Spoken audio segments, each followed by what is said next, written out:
أعوذ بالله من الشيطان الرجيم. بسم الله الرحمن الرحيم.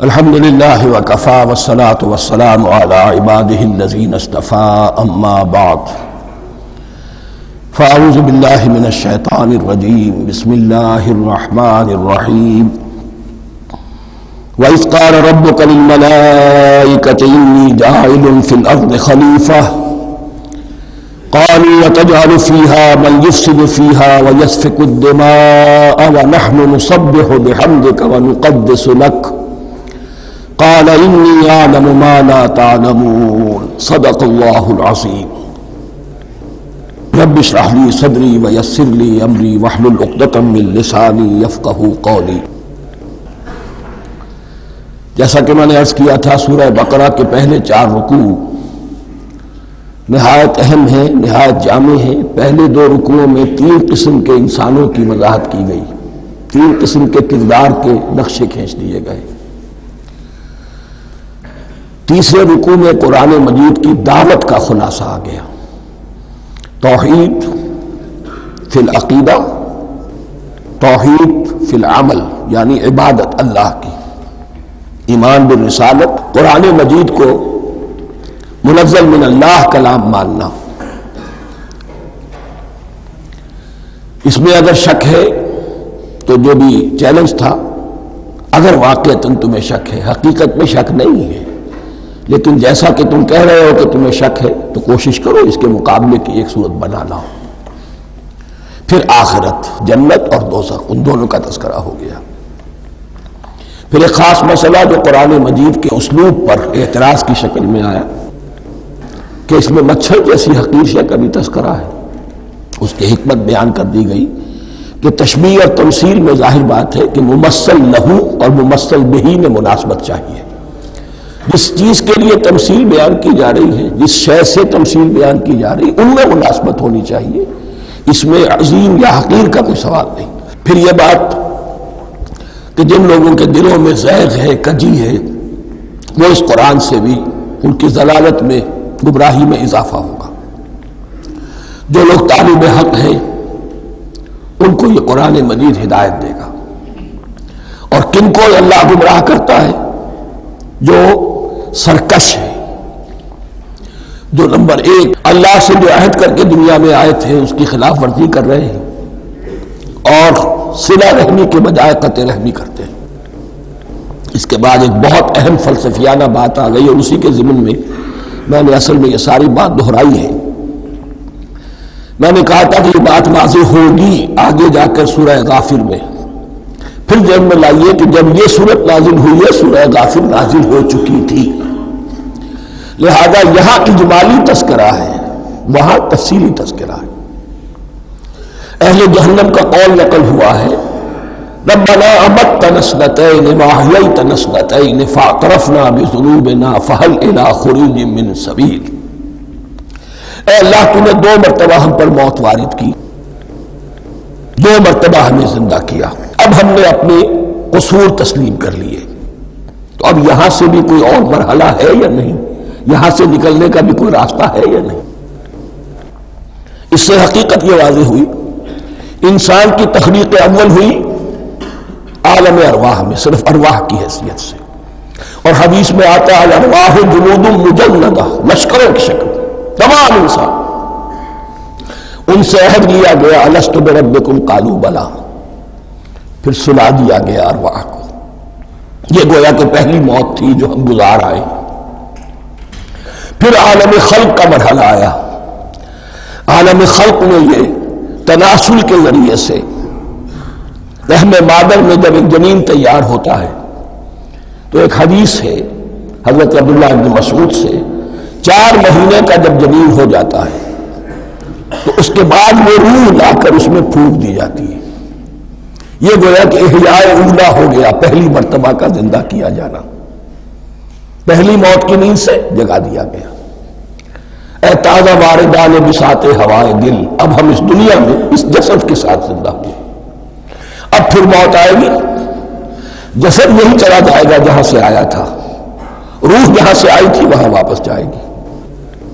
ثم یمیتکم ثم یحییکم ثم الیہ ترجعون، پھر تمہیں اللہ کی طرف لوٹا دیا جائے گا. یہ ہے بہت گہرا نقطہ فلسفہ دین کا. اس کے بعد مضمون شروع ہو رہا ہے خلافت کا، جس کا اجمالی جو ہے تذکرہ تیسرے رکوع کی آخری آیت میں آ گیا. هو الذی خلق لکم ما فی الارض جمیعا، زمین میں جو کچھ ہے اے انسانوں تمہارے لیے پیدا کیا گیا. اسی کے ساتھ جڑتا ہوا مضمون اب خلافت کا آ رہا ہے. وَإِذْ قَالَ رَبُّكَ لِلْمَلَائِكَةِ إِنِّي جَاعِلٌ فِي الْأَرْضِ خَلِيفَةً، اور یاد کرو جب کہ کہا تھا تمہارے رب نے فرشتوں سے میں بنانے والا ہوں زمین میں ایک خلیفہ. اب خلیفہ کی حقیقت کو سمجھیے. خلیفہ کسے کہتے ہیں؟ نائب. عام طور پر لوگوں کو مغالطہ ہوتا ہے کہ خلیفہ جانشین جو ہے وہ تو کسی کی موت کے بعد ہوتا ہے، زندگی میں تو نہیں ہوتا. لیکن یہاں اصل میں ہمارے لیے بہت آسان ہے. انسان کی جو اصل حقیقت ہے اس دنیا میں اس کو سمجھنے کے لیے یوں سمجھیے کہ ہم آج سے 50 سال پہلے انگریز کے غلام تھے. ہمارا بادشاہ یا ملکہ انگلستان میں تھا یا تھی. دہلی میں وائس رائے ہوتا تھا. وائس رائے کا کام کیا ہے؟ جو حکم آیا ہے his master his majesty's government کا یا ہر میجسٹیز گورنمنٹ کا جو حکم آیا ہے بلا چون و چرا بغیر کسی تغیر اور تبدل کے نافذ کرے. ہاں جہاں کوئی حکم وہاں سے نہیں ہے تو یہاں کے حالات میں بہترین اپنی رائے قائم کرے، غور و فکر کرے یہاں کی مصلحتیں کیا ہے. جو چیز بھی امپائر کی مصلحت میں ہو اس کے مطابق فیصلہ کر سکتا ہے. بین ہی یہی رشتہ ہے. اللہ ہے لیکن اللہ نے اپنے آپ کو غیب کے پردے میں چھپا لیا ہے. زمین پر انسان ہے. اب انسان کا کام یہ ہے جو ہدایت آ رہی ہے اللہ کی طرف سے اس پر تو بے چون و چرا عمل کرے. جہاں کوئی ایکسپریس ہدایت نہیں ہے، کوئی واضح ہدایت نہیں ہے، وہاں اپنے بس ججمنٹ کو ایکسرسائز کرے. اسی کا نام اجتہاد ہے. غور و فکر کرے، سوچے، اور جو بات روح دین کے زیادہ سے زیادہ مطابقت رکھنے والی ہو اس کو اختیار کر لے. یہی رشتہ ہے در حقیقت رشتہ خلافت کہ جو اللہ اور انسان کے مابین ہے. اب یہ جو دی گئی ہے یہ حیثیت تمام انسانوں کو دی گئی ہے. پوٹینشلی ہر انسان اللہ کا خلیفہ ہے.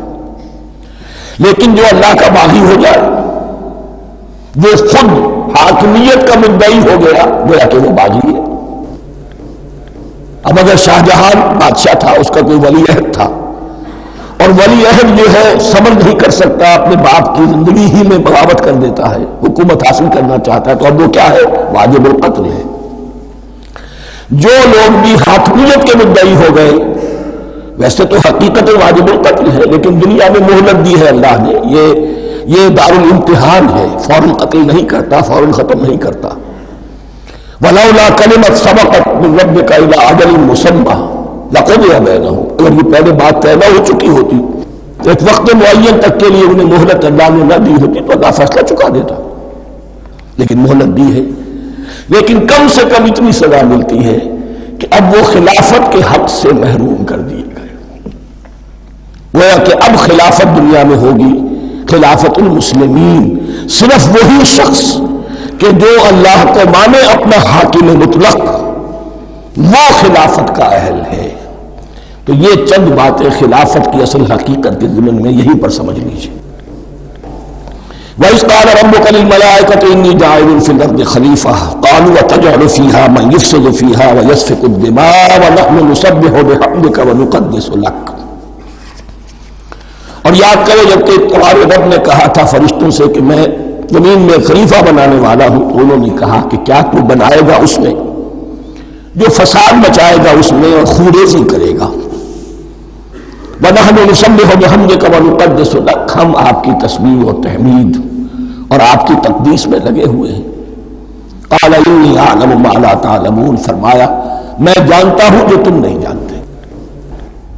اب یہاں سوال پیدا ہوتا ہے کہ فرشتوں کو یہ گمان کیسے ہوا یا یہ خیال کیسے ہوا؟ دو رائے ہیں اس میں۔ ایک تو یہ کہ انسان کی تخلیق سے پہلے اس دنیا میں جنات تھے اور انہیں بھی کچھ اللہ نے تھوڑا سا اختیار دیا تھا اور انہوں نے یہاں فساد مچایا۔ انہی پر قیاس کرتے ہوئے فرشتوں نے سمجھا کہ انسان بھی پھر زمین میں فساد مچائے گا، خوریزی کرے گا۔ ایک دوسری اصولی بات یہ کہی گئی ہے کہ خلافت کا لفظ جب استعمال ہوا تو اس کے معنی ہے کہ کوئی نہ کوئی اختیار بھی ملے گا۔ جنات کے بارے میں خلافت کا لفظ کہیں نہیں آیا، انسان کے بارے میں آ رہا ہے۔ خلیفہ بالکل بے اختیار نہیں ہوتا، جیسا کہ میں نے عرض کیا جہاں واضح حکم ہے تو اس کی تو تنفیذ، یہاں نہیں ہے وہاں اپنی رائے سے جتنا بھی بہتر سے بہتر سوچ سکتا ہو انسان رائے قائم کرے۔ یہ اختیار جو ہے ظاہر بات ہے جہاں اختیار ہوگا صحیح استعمال ہونے کا بھی امکان ہے، غلط استعمال ہونے کا بھی امکان ہے۔ اختیار تو بلکہ یہ کہ آپ کا پولیٹیکل سائنس کا تو ایکسیم یہ ہے authority turns to corrupt and absolute authority corrupts absolutely، تو ٹینڈنسی کرپشن کی ہوتی ہے اختیار کے اندر۔ اس بنا پر انہوں نے قیاس کیا کہ اس میں فساد ہوگا، خوریزی ہوگی۔ اللہ تعالیٰ نے فرمایا اپنی حکمتوں سے میں خود واقف ہوں، میں کیوں بنا رہا ہوں یہ میں جانتا ہوں، تم نہیں جانتے۔ وَعَلَّمَ آدَمَ الْأَسْمَاءَ كُلَّهَا، اور اللہ نے سکھا دیے آدم کو تمام کے تمام نام۔ اب اس میں بھی ایک رائے تو یہ ہے، بلکہ اس میں تقریباً اجماع ہے مفسرین کا، کہ اس سے مراد ہے تمام اشیاء کے نام، اور تمام اشیاء کے نام سے مراد ہے ان کی حقیقت کا علم۔ ہیومن نالج جو ہے اگر آپ اس کا تجزیہ کریں گے تو وہ یہی ہے کہ انسان ایک چیز کو پہچانتا ہے پھر اس کے لیے ایک نام رکھتا ہے یا کوئی ٹرم اس کے لیے قائم کرتا ہے، اس نام یا ٹرم اور اس کے حوالے سے، اصطلاح کے حوالے سے بہت سے حقائق کو اپنے ذہن کے اندر محفوظ کرتا ہے۔ تو گویا کہ ان علمہ آدم الاسماء کلہا تمام نام سکھا دیے کل مادی کائنات کے اندر جو کچھ وجود میں آنے والا تھا، ان سب کی حقیقت سے پوٹینشلی حضرت آدم کو آگاہ کر دیا۔ یہ پوٹینشل علم ہے، ہیومن نالج، جو ایکوائرڈ نالج ہے، جو انسان کو سم اور بسم اور اپنے اس دماغ کے کمپیوٹر کے ذریعے سے حاصل ہوتا ہے۔ ایک ہے ریویلڈ نالج جو اللہ وحی کے ذریعے سے بھیجتا ہے، ایک ہے ایکوائرڈ نالج، انسان خود علم حاصل کرتا ہے۔ اس نے آنکھوں سے دیکھا، کان سے سنا، نتیجہ نکالا اور اس کمپیوٹر نے اس کو پروسیس کیا، اس نتیجے کو کہیں میموری کے اندر سٹور کر لیا۔ یہ کمپیوٹر ہے بہت بڑا۔ پھر کچھ اور دیکھا، کچھ اور سنا، کچھ چھو کر معلوم ہوا، کچھ چکھ کر معلوم ہوا، کچھ سن کر معلوم ہوا، کوئی اور نتیجہ نکلا، اسے وہ پاس میموری کے ساتھ اس کو ٹیلی کیا اور نتیجہ نکالا۔ اس طرح رفتہ رفتہ ان السمع والبصر والفؤاد کل اولئک کان عنہ مسئولا، یہ ایکوائرڈ نالج تین چیزوں سے انسان کو حاصل ہو رہا ہے، سماعت، بصارت اور یہ عقل، جو فائدہ اخذ کرتی ہے، جو اس کو پروسیس کرتی ہے، اس تمام جو سینس ڈیٹا اس کو مہیا ہوتا ہے سینس آرگنز کے ذریعے سے۔ یہ علم ہے جو پوٹینشلی حضرت آدم کو دے دیا گیا، اس کی ایکسفولیشن ہو رہی ہے، اب درجہ بدرجہ وہ علم پھیل رہا ہے، بڑھ رہا ہے، اور بڑھتے بڑھتے کہاں تک پہنچے گا ہم کچھ نہیں کہہ سکتے، کہاں سے کہاں پہنچ گیا انسان۔ اس نصف صدی کے اندر علم انسانی میں جو ایکسپلوژن ہوا ہے، میں اور آپ اس کا تصور تک نہیں کر سکتے۔ اکثر بڑے بڑے جو سائنسدان ہیں انہیں تصور نہیں ہے، اس لیے کہ ایک شخص اپنی لائن فزکس کے بارے میں جانتا ہے کیا کچھ ہو گیا، یا فزکس کی بھی کسی شاخ کے بارے میں جانتا ہے، باقی دوسری جو لائن ہے اسے کچھ پتہ نہیں۔ اسپیشلائزیشن کا دور ہے، لہذا جو ایکسپلوژن کا جو دھماکہ ہوا ہے علم کا، اس کا کوئی اندازہ نہیں ہے ہمارے پاس. اور کس تیزی کے ساتھ وہ چیز آگے بڑھ رہی ہے, کس تیزی کے ساتھ ایک چیز آج جو ایجاد ہوئی چند دنوں کے اندر اندر اس کے بعد اس کا نیا کوئی ورژن آ جاتا ہے اور یہ چیز جو ہے آبسولیٹ ہو جاتی ہے. کمیونیکیشن کے اندر جو انقلاب عظیم برپا ہوا ہے. تو آپ یہ سمجھیے کہ اقبال نے جو شعر کبھی کہا تھا کہ عروج آدم خاکی سے انجم سہنے جاتے ہیں کہ یہ ٹوٹا ہوا تارا مہ کامل نہ بن جائے. اور یہ مہ کامل بنے گا کب؟ جب دجال کی شکل اختیار کرے گا. دجال کون ہوگا؟ جو ان تمام قواعد طبیعہ کے اوپر قابو پا لے گا, جب چاہے گا جہاں چاہے گا بارش برسائے گا, رزق کے تمام خزانے اپنے ہاتھ میں لے لے گا, جو اس کے اوپر ایمان لائے گا اسی کو ملے گا, کسی اور کو نہیں ملے گا. اس کی آواز پوری دنیا میں سنائی دے گی. وہ چند دنوں کے اندر پوری دنیا کا چکر لگا لے گا. یہ ساری چیزیں جو حدیث میں دجال کے بارے میں آئی ہیں وہ اسی علم آدم ایکوائرڈ نالج کے اس حد کو پہنچ جانا کہ وہ ٹوٹل مسٹریز نیچر کی جو ہے وہ اس پر منکشف ہو جائے اور ان قواعد طبیعہ کو وہ ہارنس کر لے, قابو میں لے آئے اور انہیں استعمال کرے. کبھی جب ہمارے کسی بہت 200-300ویں کوئی پیڑھی میں کوئی ہمارے جد امجد ہوگی جنہوں نے کوئی چٹان دیکھی کہ گری, پتھر پر پتھر ٹکرایا تو آگ اس میں سے شعلہ نکلا, اس کا یہ مشاہدہ کافی ہو گیا آگ پیدا کرنے کے لیے. پتھروں کو ٹکراؤ آگ پیدا کر لو. یہ اس دور کی سب سے بڑی ایجاد تھی, آگ, انرجی. اب وہ انرجی کہاں سے کہاں پہنچی؟ وہ آگ نے بھاپ کی شکل اختیار کی, پھر ہم نے بجلی ایجاد کی, اور کب کیا ہے ایٹمک انرجی ہے اور نبل کیا کیا ہے واللہ اعلم. ان تمام چیزوں کا تعلق ہے خلافت ارضی کے ساتھ. لہذا فرشتوں کو جو بتایا گیا وہ یہ ہے کہ آدم کو علم بھی دیا جا رہا ہے, صرف اختیار ہی نہیں دیا جا رہا, علم دیا جا رہا ہے. وَعَلَّمَ آدَمَ الْأَسْمَاءَ كُلَّهَا ثُمَّ عَرَضَهُمْ عَلَى الْمَلَائِكَةِ, پھر ان تمام اشیاء کو پیش کیا فرشتوں کے سامنے. فَقَالَ أَنبِئُونِي بِأَسْمَاءِ هَؤُلَاءِ, اور فرمایا کہ مجھے بتاؤ ان چیزوں کے نام, ان کنتم صادقین, اگر تم سچے ہو. قالوا سبحانک لا علم لنا الا ما علمتنا, انہوں نے کہا پروردگار تو پاک ہے ہر نقص سے, ہر عیب سے, ہر ذوف سے, ہر احتیاج سے, مبرہ ہے, منزہ ہے, اعلیٰ ہے, ارفع ہے. لا علم لنا الا ما علمتنا, ہمیں کوئی علم حاصل نہیں سوائے اس کے جو تو نے ہمیں سکھا دیا ہے. اس کی تعبیر یہی بہتر معلوم ہوتی ہے کہ ملائکہ کی حیثیت در حقیقت اس کائناتی جو حکومت ہے اللہ کی, آفاقی حکومت, اس کے کارندوں کی ہے یا اس کے سول سرونٹس ہیں. تو ہر ایک کو صرف اس کے شعبے کے متعلق علم دیا گیا ہے, علم جامع نہیں ہے. تمام چیزوں کا علم یہ معلوم کرنے کی استعداد ان کے پاس نہیں ہے. کوئی فرشتہ فرض کیجئے بارش کے اوپر مامور ہے, کوئی پہاڑوں پر مامور ہے, جس کا ذکر سیرت میں آتا ہے کہ جب طائف میں حضور پر پتھراؤ ہوا ہے تو اس کے بعد ایک فرشتہ حاضر ہوا ہے کہ میں ملک الجبال ہوں, اللہ نے مجھے پہاڑوں پر مامور کیا ہوا ہے. آپ اگر فرمائیں تو جن لوگوں نے آپ کو ستایا ہے, یہ جو 27 جن دو پہاڑوں کے درمیان یہ وادی ہے, ان کو آپس میں ٹکرا دو کہ یہ پس کر اور سرما بن جائے. آپ نے فرمایا نہیں, کیا عجب, اللہ تعالیٰ ان کی اگلی نسلوں کو ہدایت دے دے. تو فرشتے ہیں, کوئی پہاڑوں پر مامور ہے, کوئی کسی خدمت پر مامور ہے, ان کو علم دیا گیا ہے صرف انہی کی اپنی جو بھی فرائض منصبی ہے ان کے شعبے سے متعلق, کل نہیں. جامعیت جو ہے علم کی وہ ہے کہ جو حضرت آدم علیہ السلام کو پوٹینشلی دے دی گئی اور جو اب بڑھتے بڑھتے ایک بہت تراور درخت بن چکا. سبحانک لا علم لنا الا ما علمتنا انک انت العلیم الحکیم. یقیناً آپ ہی کی ذات ہے جو کل کے کل علم کی حامل ہے اور جس کے اوپر حکمت بھی, جس کی حکمت بھی کامل ہے. باقی تو ہر مخلوق میں سے ہر ایک کا علم ناقص رہے گا. العلیم, کل علم کا جاننے والا تو ہی ہے. الحکیم, کل حکمت وہ تو تیرے ہی پاس ہے. قال یا آدم انبئہم باسمائہم, اللہ نے فرمایا کہ آدم ان کو بتاؤ ان کے نام.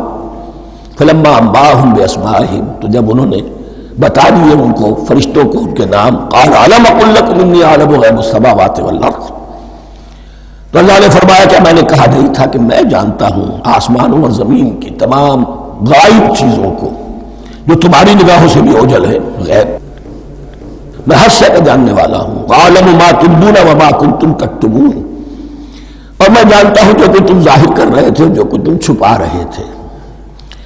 چھپانے میں محسوس ہوتا ہے کہ ان کی خواہش یہ تھی کہ خلافت ہمیں ملے، ہم خدام ادب ہیں، ہر وقت تسبیح و تحمید اور تقدیس میں مصروف ہیں، جو حکم ملتا ہے بجا لاتے ہیں، تو یہ خلافت کسی اور مخلوق کو کیوں ملے؟ یہاں صرف یہ اور بتا دوں کہ یہ چونکہ اب ایک تیسری مخلوق کا ذکر بھی بعد میں آئے گا، 3 صاحب تشخص مخلوقات ہیں اللہ کی، صاحب تشخص، صاحب شعور، جن میں کا شعور ہے، انا میں۔ ایک ملائکہ ہے، ان کی تخلیق نور سے ہوئی ہے، ایک انسان ہے جن کی تخلیق گارے سے ہوئی ہے، ایک جنات ہیں جن کی تخلیق آگ سے ہوئی ہے، باقی حیوانات ہیں ان میں شعور تو ہے، خود شعوری نہیں ہے، self consciousness, there is a world of difference between consciousness and self consciousness. انسان جب دیکھتا ہے تو اس کو یہ بھی معلوم ہے میں دیکھ رہا ہوں، کتا بلا دیکھتا ہے اسے یہ اندازہ نہیں ہوتا کہ میں دیکھ رہا ہوں، دیکھنے کا ایک نتیجہ ہے جو نکل آتا ہے، لیکن میں کا وجود نہیں ہے، یہ انا، سیلف، ایگو، یہ انسان میں ہے، جنات میں ہے، شعور میں اور فرشتوں میں ہے، ایک نوری مخلوق، ایک ناری مخلوق، ایک زمین کے اس کرسٹ میں یہ جو مٹی اور گارے، مٹی کا اور پانی کا جو ملغوبہ ہے گارے کی شکل میں، اس سے بنا ہے۔ قال يا آدم انبئهم بأسمائهم فلما انبأهم بأسمائهم قال ألم أقل لكم إني أعلم غيب السماوات والأرض وأعلم ما تبدون وما كنتم تكتمون وإذ قلنا للملائكة اسجدوا لآدم فسجدوا إلا إبليس۔ اور یاد کرو جب کہ ہم نے کہا فرشتوں سے سجدہ کرو سب کے سب آدم کو، جھک جاؤ آدم کے سامنے، فسجدوا، ان سب نے سجدہ کیا، الا ابلیس، سوائے ابلیس کے۔ پہلی بات تو یہ سمجھیے کہ تمام ملائکہ کے سجدے کی ضرورت کیا تھی؟ کیا یہ صرف تعظیماً تھا؟ اور تعظیم اگر تھا تو کیا آدم خاکی کی تعظیم تھی یا کسی اور شے کی تعظیم تھی؟ مکی صورتوں میں یہ بات 2 جگہ واضح کی گئی ہے، فَإِذَا سَوَّيْتُهُ وَنَفَخْتُ فِيهِ مِن رُوحِي فَقَعُوا لَهُ سَاجِدِينَ، جب میں اس آدم کی تخلیق مکمل کر لوں اور اس میں اپنی روح میں سے پھونک دوں تب گر پڑنا اس کے سامنے سجدے میں۔ تعظیم اگر ہے تو آدم خاکی کی نہیں ہے، اس کے اندر جو ڈیوائن ایلیمنٹ ہے، جو ڈیوائن سپارک ہے، جو روح ربانی ہے، میری روح، اس کی ہے۔ اور نمبر 2، اس کی حکمت کیا ہے، علت کیا ہے، غرض و غائب کیا ہے؟ جیسا کہ میں نے عرض کیا، اس کائنات کی اس حکومت کے کارندے تو وہ ہیں، خلیفہ بنایا جا رہا ہے انسان کو، جب تک یہ ساری سول سروس اس کے تابع نہ ہو خلافت کیسے کرے گا؟ دیکھیے میں جانا چاہتا ہوں، چوری کرنے کے لیے جانا چاہتا ہوں، راستے میں کتنے فیکٹرز ہوں گے، کتنے فزیکل فینومینا ہوں گے، میں چلنا چاہتا ہوں، میں زمین کو دھکیلتا ہوں، زمین مجھے دھکیلتی ہے، زمین مجھے نہ دھکیلے تو میں کیسے چلوں گا؟ یہ پوری کائنات جو ہے، یہ جب ہم کوئی ارادہ کرتے ہیں اور کوئی فیل کرتے ہیں تو اس فیل کے پورے ہونے میں، اس کے ظہور میں نہ معلوم کون کون سے ایلیمنٹس ہیں، کون کون سی فورسز آف دی نیچر ہیں جو ہمارے ساتھ موافقت کرتی ہے تو ہم وہ کام کر سکتے ہیں، اور ان سب پر فرشتے مامور ہیں، ہر ایک کی اپنی ڈومین ہے۔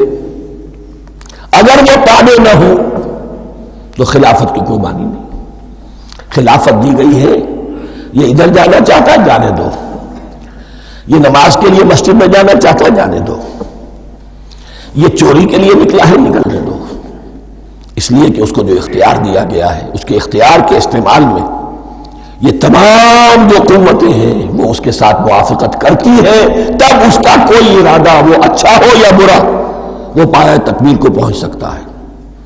یہ گویا کہ سبارڈینیشن اس کے لیے سمبل کہ تمام فرشتوں کو جھکا دیا گیا۔ البتہ اس آیت میں ایک مغالطہ پیدا ہوتا ہے، الا ابلیس، سوائے ابلیس کے۔ مغالطہ یہ پیدا ہوتا ہے کہ شاید وہ بھی فرشتہ تھا، اس لیے کہ حکم تو فرشتوں کو دیا گیا تھا۔ پھر نوٹ کیجئے اس سے پہلے، بہت پہلے سورہ کہف نازل ہو چکی ہے، اور سورہ کہف میں فرما دیا گیا ہے کان من الجن ففسق عن امر ربی، وہ جن تھا بس اس نے سرکشی کی اپنے رب کے حکم سے۔ فرشتے کی شان یہ نہیں ہے، وہ اللہ کے کسی حکم کی سرتابی نہیں کرتا۔ لا یعصون اللہ ما امرہم ویفعلون ما یؤمرون، وہ اللہ کے کسی حکم کی نافرمانی نہیں کرتے اور جو حکم ملتا ہے بجا لاتے۔ یہ جنات کے اندر اختیار تھا، جیسے اختیار انسانوں کو دیا گیا ہے۔ جنات میں نیک بھی ہے، بد بھی ہے، اعلیٰ بھی ہے، ادنا بھی ہے، جیسے انسانوں میں۔ لیکن یہ عزازیل جو جن تھا، علم اور عبادت دونوں کے اعتبار سے بہت بلند ہو گیا تھا، اور یہ فرشتوں کا یوں سمجھیے کہ ہم نشین، فرشتوں کے ساتھ اس طور سے شامل، جیسے بہت سے انسان بھی اگر اپنی بندگی میں، زہد میں، عبادت میں، نیکی میں ترقی کریں تو ان کا ملائے اعلیٰ کے ساتھ، عالم ارواح کے ساتھ، عالم ملائکہ کے ساتھ ایک رابطہ قائم ہوتا ہے۔ اسی طریقے سے وہ جو عزازیل تھا، جن ہونے کے باوجود اپنی نیکی، عبادت، پارسائی اور اپنے علم میں فرشتوں سے بہت آگے تھا، اس لیے معلم الملکوت کی شکل اختیار کر چکا تھا۔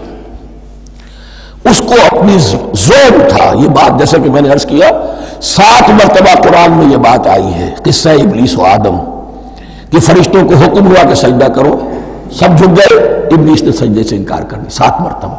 یہ 7ویں مرتبہ ہے جو ہم پڑھ رہے ہیں، مصحف میں پہلی مرتبہ آ رہا ہے، ترتیب نزولی میں 7ویں مرتبہ آ رہا ہے۔ یہ آدم و ابلیس کا قصہ اس سے آگے سورہ اعراف میں آئے گا، پھر سورہ ہجر میں آئے گا، سورہ بنی اسرائیل میں آئے گا، سورہ کہف میں آئے گا، سورہ طٰہٰ میں آئے گا، سورہ صاد میں آئے گا، 6 مرتبہ مکی قرآن میں، 1 مرتبہ یہاں۔ تو یہاں اشارہ نہیں کیا، اس لیے مغالطہ ہو سکتا ہے، لیکن یہ کہ سورہ کہف میں آپ کو بتا چکا ہوں کان من الجن ففسق عن امر ربی، اس نے اپنے رب کے حکم سے سرتابی۔ ابلیس اس کا صفاتی نام ہے اب، اس لیے کہ اب لسع ابلیسوں کے معنی ہوتے ہیں مایوس ہو جانا۔ یہ اللہ کی رحمت سے بالکل مایوس ہے، اور مایوس جو ہو جائے وہ شیطان ہو جاتا ہے۔ اب میرا تو چھٹکارا نہیں ہے، جتنوں کو برباد کر سکوں کرو،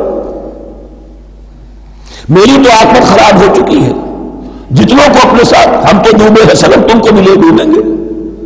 اب وہ شیطان اس معنی میں کہ انسان کی عداوت اس کی گھٹی میں پڑ گئی، اس نے اللہ سے پھر اجازت بھی لی کہ مجھے مہلت دے دے، یوم یبعثون، قیامت تک کے دن کے لیے، تو میں ثابت کر دوں گا کہ یہ آدم اس رتبے کا حقدار نہ تھا، مستحق نہ تھا جو اسے دیا گیا۔ انا خیر منہ، میں اس سے بہتر ہوں۔ خلقتنی من نار وخلقتہ من طین، تو نے مجھے آگ سے بنایا، اسے گارے سے بنایا۔ لیکن یہ تکبر ہے در حقیقت کہ جس نے اسے راندہ درگاہ حق کر دیا۔ وَإِذْ قُلْنَا لِلْمَلَائِكَةِ اسْجُدُوا لِآدَمَ فَسَجَدُوا إِلَّا إِبْلِيسَ أَبَىٰ وَاسْتَكْبَرَ، ابا اس نے انکار کیا، واستكبر اور تکبر کیا، استکبار کیا، وَكَانَ مِنَ الْكَافِرِينَ۔ کانا عربی زبان میں 2 طرح کا ہوتا ہے، تامہ، ناقصہ۔ ایک معنی یہ ہو سکتے ہیں کہ ہو گیا، اب اپنے اس استکبار اور انکار کی وجہ سے کانا من الکافرین، وہ کافروں میں سے ہو گیا۔ ایک کانا تامہ ہوتا تھا ہی کافروں میں سے، یعنی اس کے اندر سرکشی چھپی ہوئی تھی، اب ظاہر ہو گئی۔ یہ معاملہ ہوتا ہے، کسی شخص کی بدنیت ہی اس کے اوپر پردے پڑے رہتے ہیں نیکی کے، زہد کے، کسی خاص وقت میں آ کر وہ ننگا ہو جاتا ہے، اور جو اس کے اندر تھا اصل اس کی حقیقت وہ سامنے آ جاتی ہے۔ اس کا امکان ہے، تو دونوں معنی اس کے ہو سکتے ہیں۔ وَقُلْنَا يَا آدَمُ اسْكُنْ أَنْتَ وَزَوْجُكَ الْجَنَّةَ، اور ہم نے کہا کہ اے آدم رہو تم اور تمہاری بیوی جنت میں۔ اب یہ جنت کون سی ہے؟ اکثر حضرات کے نام کر کے نزدیک یہ جنت کہیں آسمان ہی میں تھی، آسمان ہی میں حضرت آدم کی تخلیق ہوئی۔ البتہ یہ سب مانتے ہیں کہ ایک وہ جنت الفردوس جو ہے جس میں جانے کے بعد پھر واپس نکلنے کا کوئی امکان نہیں، یہ وہ جنت نہیں ہے جس میں کہ آخرت میں لوگوں کو جا کر داخل ہونا ہے، اس میں داخل ہونے والے کے نکلنے کا کوئی امکان نہیں۔ ایک رائے یہ بھی ہے، میرا رجحان اس رائے کی طرف ہے، تخلیق آدم اسی زمین پر ہوئی ہے۔ وہ جن مراحل سے گزری ہے تخلیق ایک علیحدہ مسئلہ ہے۔ بایولوجی اور وحی دونوں اس پر متفق ہیں کہ مٹی سے، کرسٹ آف دی ارتھ سے انسان بنا ہے، اس پر اتفاق ہے قرآن کا بھی اور بایولوجی کا بھی، جدید علم حیوانات کا بھی، علم الحیات کا۔ سٹیجز کیا ہے اس میں اختلاف ہو سکتا ہے، اس کو چھوڑ دیجئے، وہ اس وقت کا بحث نہیں۔ یہی کسی اونچے مقام پر کوئی سرسبز و شاداب علاقہ تھا جہاں حضرت آدم کو رکھا گیا، جہاں ہر طرح کے میوے تھے، ہر شے، لا تظمأ فیہا ولا تضحیٰ، نہ اس میں بھوک لگے گی نہ دھوپ تمہیں ستائے گی، ہر طرح کی چیز تمہیں فراہم ہے۔ وہاں رکھے گئے ہیں صرف ایک ڈیمانسٹریشن کے لیے کہ انہیں نظر آ جائے کہ شیطان میرا دشمن ہے، وہ مجھے ورغلائے گا، طرح طرح سے میرے اندر وسوسہ اندازی کرے گا، میرے اور میری اولاد کے، صرف ایک ڈیمانسٹریشن۔ اس کی مثال یوں سمجھیے کہ سلیکشن تو ہو گیا، سی ایس پی گریڈ میں کوئی شخص آ گیا ہے، لیکن اب وہ سول سروس اکیڈمی میں رکھا جا رہا ہے۔ تو یہ کوئی اکیڈمی ہو سکتا ہے اسی زمین پر ہو، صرف بتانا یہ تھا کہ تمہیں معلوم ہو جائے کہ یہ شیطان تمہارا دشمن ہے۔ اس لیے کہ اس میں جو ایک لفظ حبوط کا آ رہا ہے، وہ حبوط صرف ایک ہی معنی میں نہیں ہوتا، دوسری معنی میں بھی ہے۔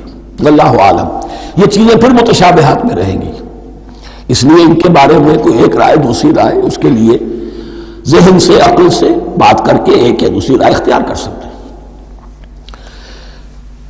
وَقُلْنَا يَا آدَمُ اسْكُنْ أَنْتَ وَزَوْجُكَ الْجَنَّةَ، اور ہم نے کہا کہ رہو اے آدم تم بھی اور تمہاری بیوی بھی باغ میں، اس باغ میں، الجنہ اس باغ میں، گویا کہ اشارہ کیا جا رہا ہے۔ وَكُلَا مِنْهَا رَغَدٍ حَيْثُ شِئْتُمْ، اور کھاؤ اس میں سے با فراغت جہاں سے چاہو، ہر طرح کا پھل ہے کھاؤ۔ وَلَا تَقْرَبَا هَٰذِهِ الشَّجَرَةَ، یہاں پہ اس درخت کا نام نہیں دیا گیا، اشارہ اس درخت کے قریب مت جانا۔ فَتَكُونَا مِنَ الظَّالِمِينَ، تو تم ظالموں میں سے ہو جاؤ گے، تم حد سے گزرنے والوں میں سے ہو جاؤ گے۔ اب اس کی بھی حکمت سمجھیے کہ چونکہ ڈیمانسٹریشن کرانی ہے کہ تمہیں کسی چیز سے، ہزار چیزیں مباح ہیں دنیا میں، چند چیزیں پینے کی حرام ہیں، اب تم اگر ان ہزار مباح چیزوں کو چھوڑ کر حرام چیز کو پیتے ہو تو یہ تمہارا اختیار ہوا، جبکہ اللہ تعالیٰ نے مباحات کا دائرہ بہت وسیع رکھا ہے۔ جس سے چاہو چند رشتے ہیں جو بیان کر دیے گئے، یہ حرام ہے، محرمات ہے، ابدیہ ہے، ان سے تو شادی نہیں ہو سکتی، باقی کسی مسلمان عورت سے دنیا کے کسی کونے میں شادی کر سکتے، کروڑوں کے آپشنز آپ کے لیے خالی کھلے ہیں، لیکن پھر بھی انسان شادی نہ کرے، زنا کرے، یہ گویا کہ اس کی اپنی خباثت نفس ہے۔ ایک نہیں، دو دو، تین تین، چار چار تک شادی کرو، اجازت ہے تمہیں۔ تو اس اعتبار سے مباحات، اب یہ پورا باغ تمہارے لیے مباح ہے، بس ایک درخت ہے، اس کے پاس نہ جانا، اور درخت کا نام لینے کی کوئی ضرورت نہیں، تو آزمائش تھی نا، صرف ایک آزمائش اور اس کی ڈیمانسٹریشن۔ فَأَزَلَّهُمَا الشَّيْطَانُ عَنْهَا، تو پھسلا دیا ان دونوں کو شیطان نے اس درخت کے بارے میں۔ اب وہ کس کس طریقے سے پھسلایا، یہ بھی جیسا کہ میں نے عرض کیا 6 مرتبہ چونکہ یہ قصہ آ چکا ہے، اس کی آپ کو سورہ طٰہٰ میں تفصیل ملے گی، کس کس طریقے سے پھسلایا اور اس بات کے لیے تیار کیا۔ فَأَخْرَجَهُمَا مِمَّا كَانَا فِيهِ، تو نکلوا دیا ان دونوں کو اس کیفیت میں سے جس میں کہ وہ تھے، وہ کیفیت کہ نہ کوئی مشقت ہے نہ کوئی محنت ہے، اور انسان کو ہر طرح کا اچھے سے اچھا پھل مل رہا ہے، تمام ضروریات فراہم ہیں، خاص کوئی حلہ جنت ہے جس کا کہ لباس بھی عطا کیا گیا ہے، لیکن ان کیفیات سے اب نکال کر، اب جسے آپ کہیں گے bitter facts of life، اچھا اب جاؤ یہ ڈیمانسٹریشن کرنی تھی، ہو گئی۔ شیطان تمہارا دشمن ہے، تمہارا اور تمہاری نسل کا، شیطان لعین، اور وہ تمہیں پھسلائے گا جیسے آج پھسلایا ہے۔ تم آگاہ رہنا اس کی شرارتوں سے۔ ان الشیطان لکم عدو فاتخذوہ عدوا، یہ شیطان تمہارا دشمن ہے، اسے اپنا دشمن ہی سمجھو۔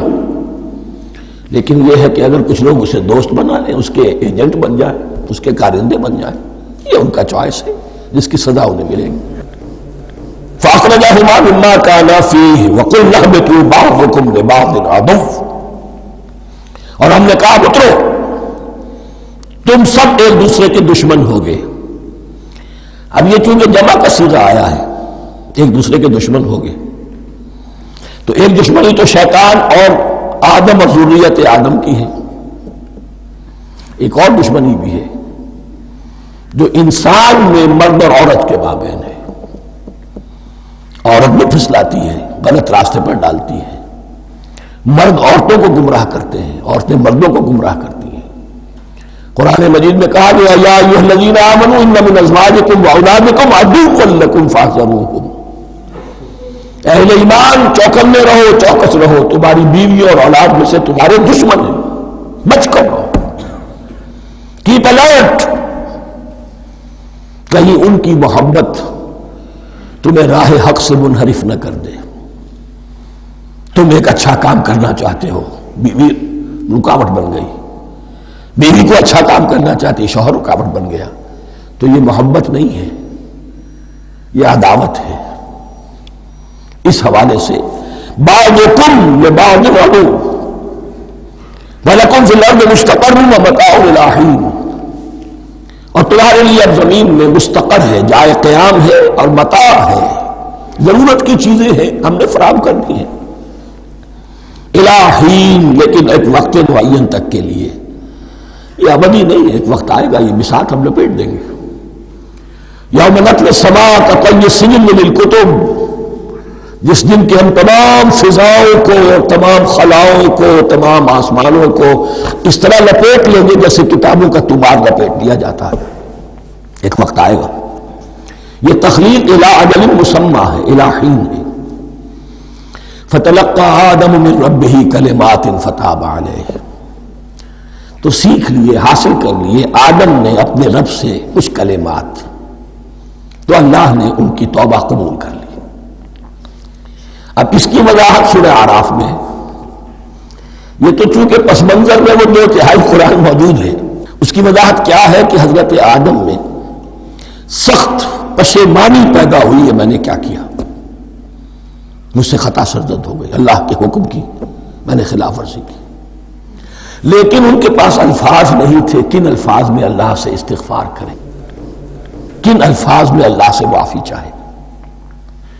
اللہ کی رحمت یہ ہوئی کہ اللہ نے الفاظ انہیں خود تلقین فرما دی۔ یہ اللہ کی شان رحیمی ہے۔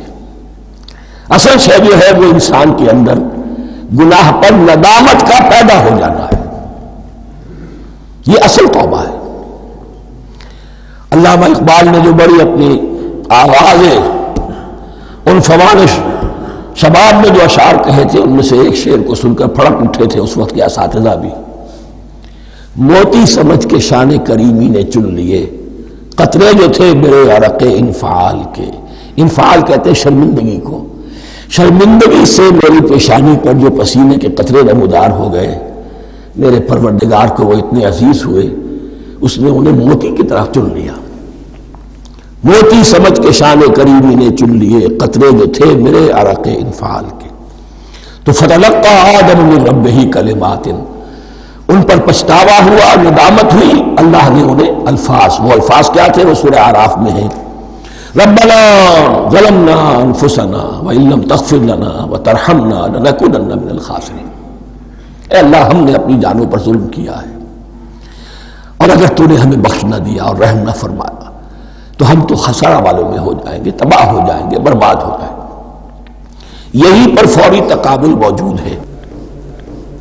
غلطی ابلیس سے بھی ہوئی، حکم سے سرتابی ہوئی، لیکن اس پر ندامت نہیں ہوئی، تکبر کی بنا پر اور اکڑ گیا، انا خیر منہ۔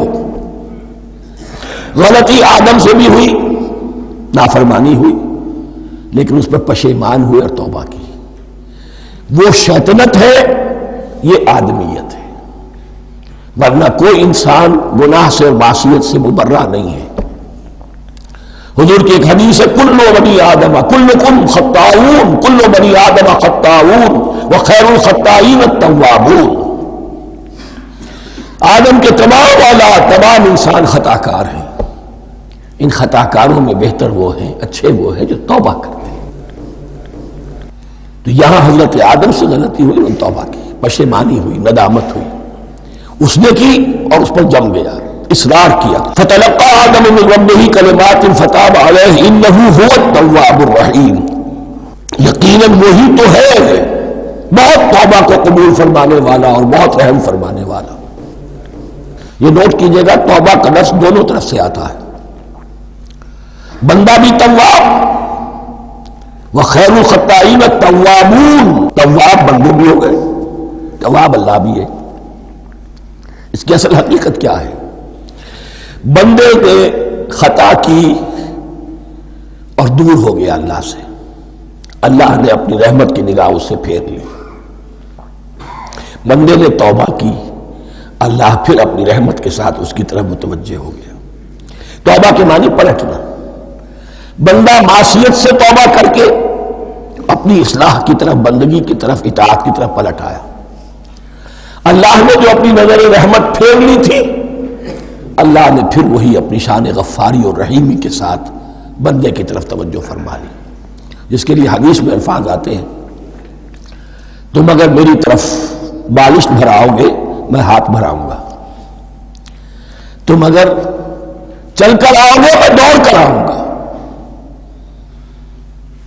ہم تو مائل بکرم ہے، کوئی سائل ہی نہیں، راہ دکھلائیں کسے، راہ میں منزل ہی نہیں. وہ تو تواب ہے. بس فرق یہ ہے کہ تابہ بندے کے لیے ہوگا تو الہ ہوگا، تابہ الہ، انی تم تو الیک. اور جب اللہ کی طرف سے ہوگا تابہ علیہ، وہ اعلیٰ ہوگا، اس پر توبہ کی. یعنی اللہ کی بلند شان ہے تو انسان توبہ کرتا ہے تو اس کی طرف توبہ کرتا ہے. اللہ کی شان کیا ہے؟ وہ توبہ کرتا ہے تو بندے پر اعلیٰ. فتاب علیہ انہ هو التواب الرحیم. قل اہبطوا منہا جمیعا، ہم نے کہہ دیا اتر جاؤ اس سے تم سب کے سب. فَإِمَّا يَأْتِيَنَّكُم مِّنِّي هُدًى. اب یہاں لفظ آیا اہبطوا، یہاں بھی پہلے بھی آیا ہے. جو حضرات یہ سمجھتے ہیں کہ تخلیق آدم آسمانوں پر ہوئی ہے اور جنت بھی وہ آسمان میں ہے جہاں رکھے گئے تھے، آزمائشی یا ٹریننگ یا ڈیمانسٹریشن والی جنت، وہ یہاں حبوط کا ترجمہ کریں گے کہ آسمان سے زمین پر اترنے کا حکم دیا گیا. جو لوگ سمجھتے ہیں یہی کسی بلند مقام پر تھے، وہ کہتے ہیں کہ نیچے اترو، کسی بڑی اونچی سطح پر ارتفاع پر اگر کوئی جگہ تھی تو اب نیچے اترو اور جاؤ، اب تمہیں زمین میں ہل چلانا پڑے گا اب روٹی حاصل کرنے کے لیے. یہ جو نعمتوں کے دسترخوان یہاں بچھے ہوئے تھے یہ اب تمہارے لیے نہیں ہے. اس کے لیے اس معنی میں اس لفظ کا استعمال جو ہے وہ آ جائے گا آگے چل کر اسی سورہ بقرہ کے اندر، کہ اس معنی میں بھی سورہ بقرہ کے 7ویں رکوع میں یہ لفظ استعمال ہوا ہے. تو امکان اس کا بھی ہے. بس اس سے آگے ادھر یا ادھر کی زیادہ بحث کرنے کا یہ موقع دورہ ترجمہ قرآن میں نہیں ہے. قُلْ اهْبِطُوا مِنْهَا جَمِيعًا فَإِمَّا يَأْتِيَنَّكُم مِّنِّي هُدًى فَمَن تَبِعَ هُدَايَ فَلَا خَوْفٌ عَلَيْهِمْ وَلَا هُمْ يَحْزَنُونَ.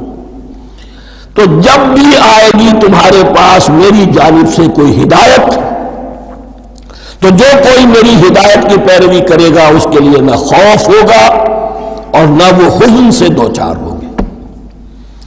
یہ ہے علم انسانی کا دوسرا گوشہ، ریویلڈ نالج. اس چوتھے رکوع کی جو حسن ہے اسے دیکھیے. شروع میں ایکوائرڈ نالج کا ذکر ہے جو پوٹینشلی حضرت آدم کی ذات میں رکھ دیا گیا اور جو انسان نے پھر اپنی محنت سے ان السمع والبصر والفؤاد اس کے ذریعے سے آگے بڑھایا. یہ علم ہے چل رہا ہے. آج مغربی اقوام ہم سے بہت آگے ہیں. کبھی ایک زمانے میں مسلمان آگے نکل گئے تھے، لیکن ظاہر بات ہے کہ اس دنیا میں عروج تو انہی کو ہوگا جو ان چیزوں میں سب سے زیادہ جس کی آگہی حاصل ہوگی. البتہ ایک علم وہ ہے جو آسمان سے نازل ہوتا ہے، یہ گیون ہے.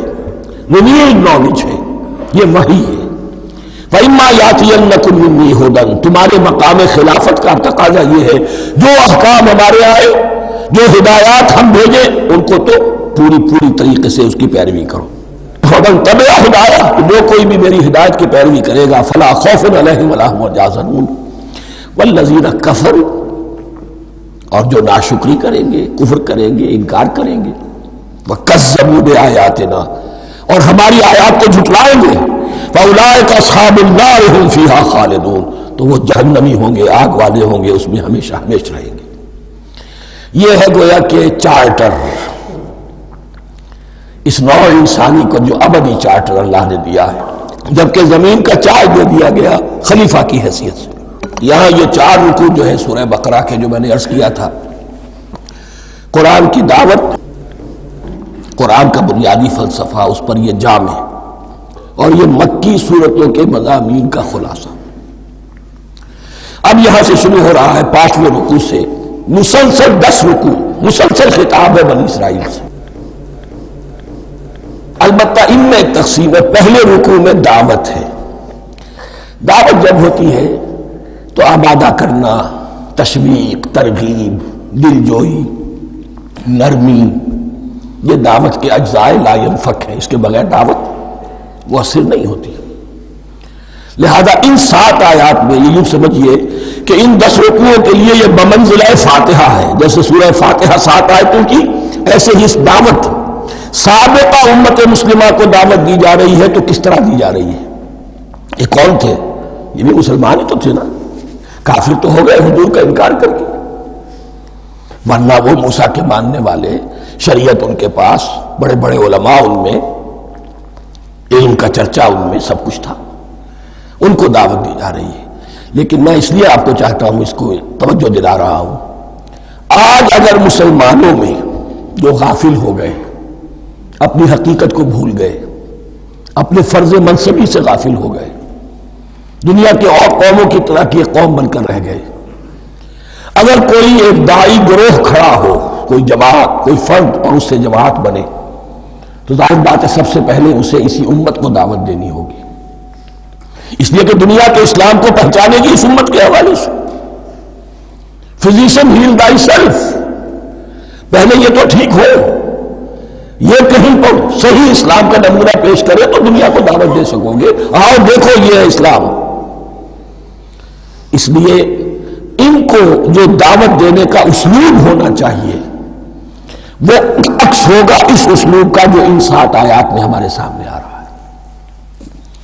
یا بنی اسرائیل اذکروا نعمتی التی انعمت علیکم، اے بنی اسرائیل، اسرائیل کو سمجھ لیجئے یہ مرکب لفظ ہے، اسم، اسی سے اسیر بنا ہے، اسیر جو کسی کا قیدی ہوتا ہے۔ ایل عبرانی میں اللہ کے لیے ہے، اور اسرائیل کا ترجمہ ہے عبداللہ، اللہ کا غلام، اللہ کے ساتھ بندھا ہوا، اس کی اطاعت کے قلاتے کے اندر۔ تو یہ اسرائیل یہ لقب ہے حضرت یعقوب علیہ السلام کا۔ ان کے 12 بیٹے تھے، 12 بیٹوں سے جو نسل چلی وہ بنی اسرائیل ہے، انہی میں حضرت موسیٰ کی بعثت ہوئی اور تورات انہیں دی گئی، پھر یہ ایک بہت بڑی امت بنے۔ ان پر 4 ادوار آ چکے تھے قرآن مجید کے نزول کے وقت، 2 مرتبہ اللہ کی رحمت کی بارشیں ہوئیں، انہیں عروج نصیب ہوا، 2 مرتبہ ان کو دنیا پرستی، شہوت پرستی، اللہ کے احکام کو پسو پیش ڈال دینے کی سزا میں عذاب کے کوڑے ان پر برسے۔ اس کا ذکر آئے گا سورہ بنی اسرائیل کے پہلے رکوع میں۔ اس وقت جب کہ قرآن نازل ہو رہا ہے، اس وقت وہ اپنے اس زوال کے دور میں تھے۔ حال یہ تھا کہ حضور صلی اللہ علیہ وسلم کی بعثت سے پہلے ہی 2nd ٹیمپل بھی شہید کیا جا چکا تھا، گرایا جا چکا تھا۔ حضرت سلیمان نے جو بنایا تھا ہیکل سلیمانی، جس کو یہ 1st ٹیمپل کہتے ہیں، اسے نبوکدنصر نے گرا دیا تھا حضرت مسیح سے بھی کئی سو سال پہلے۔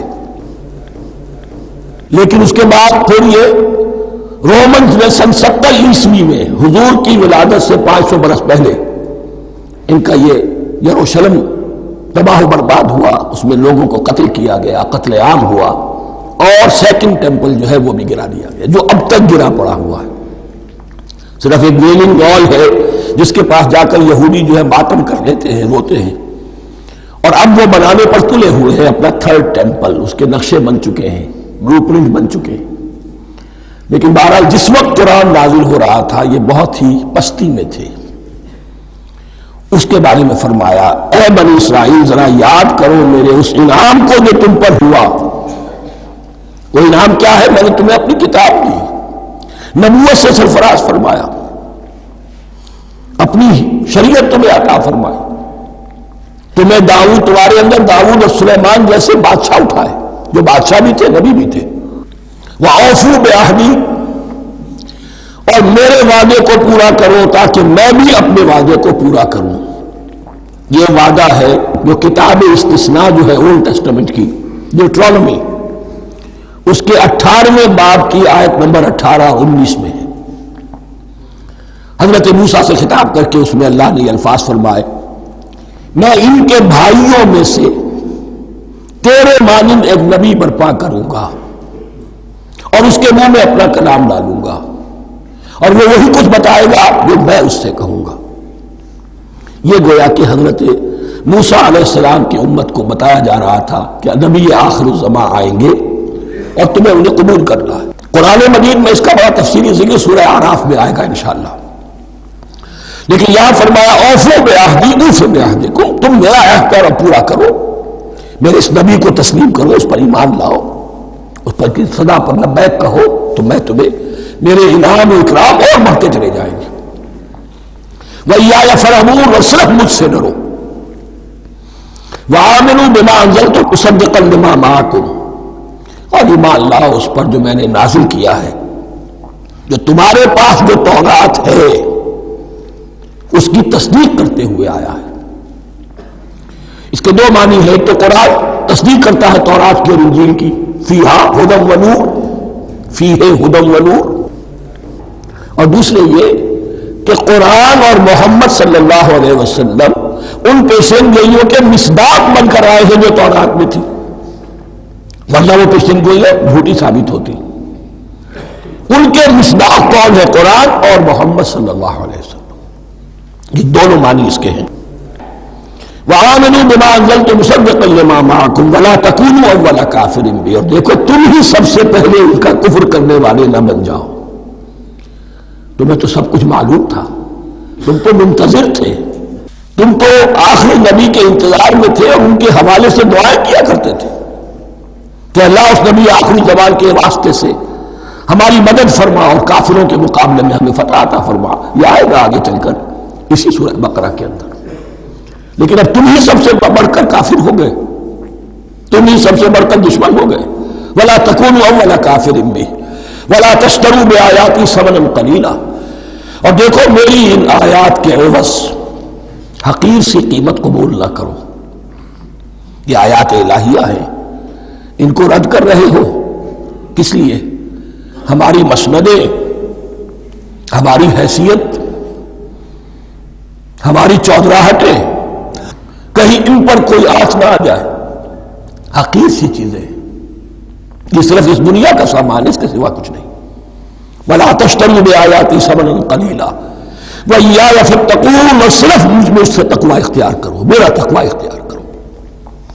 وَلَا تَلْبِسُوا الْحَقَّ بِالْبَاطِلِ وَتَكْتُمُوا الْحَقَّ وَأَنْتُمْ تَعْلَمُونَ، اور نہ گڈمڈ کرو حق کے ساتھ باطل کو، اور مت چھپاؤ حق کو، ذرا حالانکہ تم جانتے ہو۔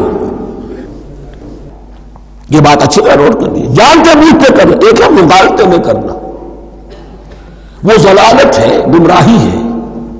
ایک جان بوجھ کر کرنا، حق کو پہچان کر اسے رد کرنا، یہ پھر اللہ تعالیٰ کے غضب کو دعوت دینا ہے، wrath of اللہ، اس کی غضب کو دعوت دینا ہے کہ حق کو پہچان کر اس کی نفی کی جائے۔ وَأَنْتُمْ تَعْلَمُونَ، علماء یہود قرآن مجید میں آگے چل کر آئے گا، ایسے پہچانتے تھے محمد کو اور قرآن کو جیسے اپنے بیٹوں کو، یعرفونہ کما یعرفون ابناہم، ایسے پہچانتے جیسے اپنے بیٹوں۔ وَأَقِیمُوا الصَّلَاةَ وَآتُوا الزَّکَاةَ، دیکھو نماز قائم کرو، زکوٰۃ ادا کرو، وَارْكَعُوا مَعَ الرَّاكِعِينَ، اور جھکنے والوں کے ساتھ جھکو۔ یہ اول تو رکوع کو انہوں نے اپنے ہاں سے خارج کر دیا تھا، ثانیاً باجماعت نماز ان کے ہاں ختم ہو گئی تھی۔ وَارْكَعُوا مَعَ الرَّاكِعِينَ، جماعت باجماعت نماز کی طرف اشارہ ہے۔ أَتَأْمُرُونَ النَّاسَ بِالْبِرِّ وَتَنْسَوْنَ أَنفُسَكُمْ، کیا تم لوگوں کو نیکی کا حکم دیتے ہو، تقویٰ کی، پارسائی کی تعلیم دیتے ہو؟ میں کہہ رہا ہوں کہ اصل میں مخاطب کون ہے؟ علماء یہود۔ اس آیت سے ثابت ہو گیا عالم ہمارا بھی جب بھی کھڑا ہوگا اونچے سے اونچا آواز کہے گا، اعلیٰ سے اعلیٰ بات کہے گا۔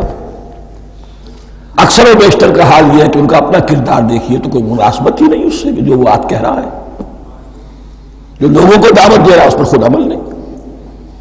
تو یہی در حقیقت علماء یہود کا کردار بن چکا تھا۔ أَتَأْمُرُونَ النَّاسَ بِالْبِرِّ وَتَنْسَوْنَ أَنفُسَكُمْ، کیا تم لوگوں کو نیکی کا حکم دیتے ہو اور خود اپنے آپ کو بھول جاتے ہو؟ وَأَنْتُمْ تَتْلُونَ الْكِتَابَ، اور یہ سب کچھ تم کر رہے ہو اس حال میں کہ کتاب پڑھتے بھی ہو، تورات پڑھتے ہو، صاحب تورات ہو۔ ہمارے بھی بہت سے علماء کا، علماء سو جنہیں ہم کہتے ہیں، حال یہ ہو چکا ہے، خود بدلتے نہیں قرآن کو بدل دیتے ہیں، ہوئے کس درجہ فقیہان حکم بے توفیق۔ جو صورتحال ہے صرف قرآن کا متن بچا ہوا ہے، اس کے مفہوم میں، اس کی تفسیر میں، اس کے ترجمے میں تو تحریفیں موجود ہیں، بڑی بڑی تحریفیں موجود ہیں، متن بچا ہوا ہے۔ وہ اس لیے کہ اللہ تعالیٰ نے اس کی حفاظت کا ذمہ لیا ہے۔ وَاسْتَعِینُوا بِالصَّبْرِ وَالصَّلَاةِ، اور مدد حاصل کرو دو چیزوں سے، صبر اور نماز۔ یہ صبر کا لفظ یہاں پر بہت قیمتی ہے، بہت بامانی ہے۔ علماء سو کیوں وجود میں آتے ہیں؟ جب وہ دنیا کے کتے بن جائیں گے تو دین کو بدنام کرنے والے ہوں گے۔ بظاہر دینی مناسب ہیں لیکن اصل میں ان کے پردے میں دنیا داری کی جا رہی ہے، صبر نہیں۔ بس صبر کے ساتھ اور نماز کے ساتھ، اس لیے کہ آپ صحیح راستے پر آئیں گے۔ اگر کوئی عالم دین لوگوں پر تنقید کرے گا، لولا ینہاہم الربانیون والاحبار، کیوں نہیں روکتے ان کے علماء اور ان کے اولیاء اور صوفیاء ان کو حرام کھانے سے اور جھوٹ بولنے سے؟ اگر کوئی شخص روکے گا اس کو پھر نذرانے تو نہیں ملیں گے، اس کی خدمتیں تو نہیں ہوگی۔ اگر تو دنیا میں صبر اختیار کرنا ہے تب تو آپ حق بات کہہ سکتے ہیں، اور اگر دنیاوی امبیشنز ہے تو پھر آپ کو کہیں نہ کہیں کمپرومائز کرنا پڑے گا۔ وَاسْتَعِینُوا بِالصَّبْرِ وَالصَّلَاةِ، صبر اور نماز۔ وَإِنَّهَا لَكَبِیرَةٌ، اور یقیناً یہ بہت بھاری شے ہے، بہت بھاری شے ہے۔ عام طور پر خیال یہ ہے کہ انہا کی ضمیر صرف صلاۃ کی طرف جاتی ہے، نماز بہت بھاری ہے۔ ایک رائے یہ ہے کہ نہیں، اس پورے طرز عمل کی طرف جا رہی ہے۔ یہ طرز عمل کہ خود صبر کرو، اس دنیا میں صبر کرو، دنیا اور دنیا کے متعلقات میں کم سے کم پر قانع ہو جاؤ، اور حق کا بول بالا کرنے کے لیے میدان میں آ جاؤ۔ یہ طرز عمل، اور اس میں پھر نماز، الصلاۃ عماد الدین۔ وَإِنَّهَا لَكَبِیرَةٌ إِلَّا عَلَى الْخَاشِعِینَ، تو یقیناً بہت بھاری چیز ہے، یہ روش، یہ رویہ بھی بہت بھاری اور نماز بھی بہت بھاری ہے، سوائے ان خشوع رکھنے والوں کے، ڈرنے والوں کے، جن کے دل جھک گئے ہیں اللہ کے سامنے۔